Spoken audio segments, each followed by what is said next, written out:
Hello again. 300 years ago, Benjamin Franklin said, "Without freedom of thought, there can be no such thing as wisdom, and no such thing as public liberty without freedom of speech." I think we would all do well to reflect upon those words and consider the truth of them. In modern Britain, though, the idea of freedom of thought is seen now as dangerous and leading to all manner of evils. As for free speech, well, we all know where that can lead.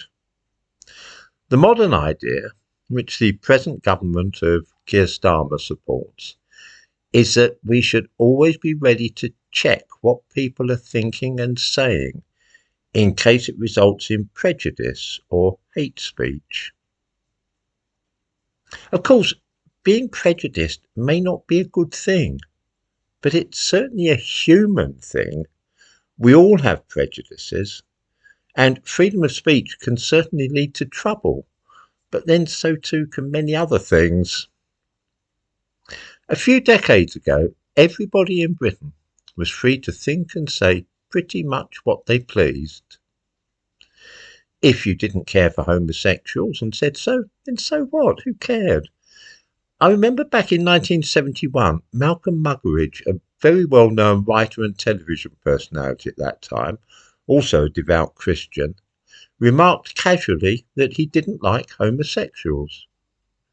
There were organised protests by gay people and a lot of criticism of Malcolm Muggeridge for saying such a thing, but nobody questioned his right to hold such a view and express it publicly. It was simply accepted. Well, if he doesn't like homosexuals, well, some people don't, other people do, but it was fine for him to say such a thing. That's what is meant by freedom of thought and free speech. Others were also free to think differently on the subject and express their own opinions on the matter. At about this time, other people were expressing their views freely about anything you care to name: the war in Vietnam, immigration, the common market, abortion, sex before marriage, and everything else you can think of. Not once would you hear anybody suggest that any of this was a bad thing. It was accepted that some of the opinions expressed you might disagree with them strongly, but nobody thought it was a bad thing in itself to be able to express strong opinions about things, even unpopular or what seemed to be foolish or wicked opinions. What do viewers think might happen today if a public figure announced that he didn't like homosexuals? Or that, say, he didn't want to live next door to a black person? Expressing strong views on such topics today is likely to see one in a real pickle. Does anybody remember what happened when one of Britain's most famous popular historians mocked the idea that slavery and colonialism had caused the genocide of black people? David Starkey said that if there had been a genocide, then there wouldn't be so many damned blacks today, as he put it. Now, this was, of course, an idiotic thing to say. There are plenty of Jews about today. That doesn't mean to say that there wasn't genocide against the Jews in the 1940s. So Starkey probably hadn't thought carefully through what he was about to say. Only a moment's thought will soon show you the flaw in his position. However, Starkey had a perfect right to say such a thing, however foolish. The result, though, was that his career ended. His publisher dropped him, no television company would touch him in the future, and many of his honours were removed. He became an unperson overnight, his career destroyed. For ordinary people like us, there is the risk of the police calling round if we say the wrong thing about sex changes or Islam, on the grounds that it might be hate speech. The very idea of freedom of speech is abhorrent to many people today. They see it as something alarming, which must be prevented if at all possible. Of course, using free speech to urge violence or insurrection has always been against the law in this country, and rightly so, but we're not talking about that.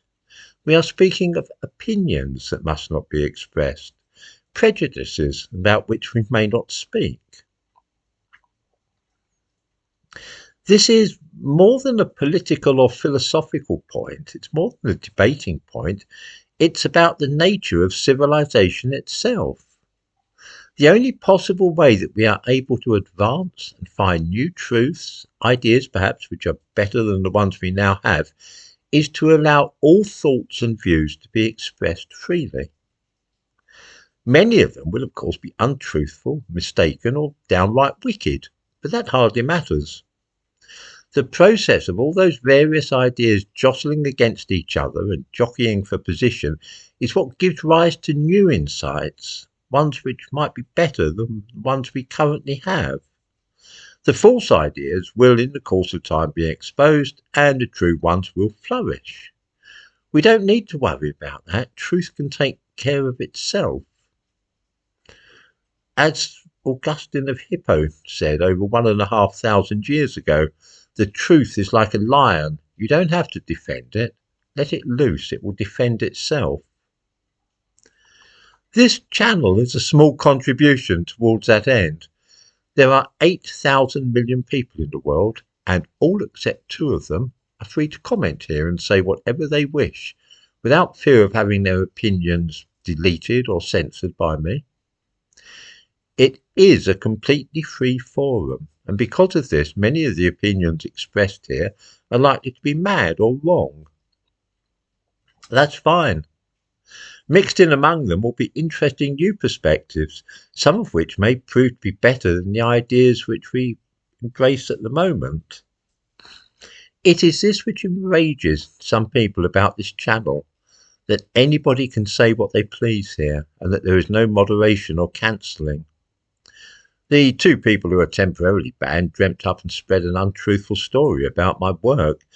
As a professional author, someone who makes his living from writing books, I couldn't really tolerate this, and so told them they wouldn't be able to post comments here until they retracted the falsehood. As soon as they do, they'll be welcome back. Of course, YouTube are none too keen on freedom of speech of this sort, and so they do delete comments and even suspend people for saying the wrong things here, but over that I have no control at all. Other than that, this is perhaps one of the few channels where you can say just what you please.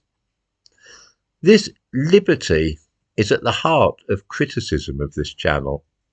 The chief accusation levelled against me by those who do not like or approve of this channel is that some of the people commenting here are anti-Semites, racists, and or hold right-wing views. And this may very well be so, but it's no concern of mine. What I am doing is holding up a mirror, and what you see in the comments is a reflection of uninhibited speech.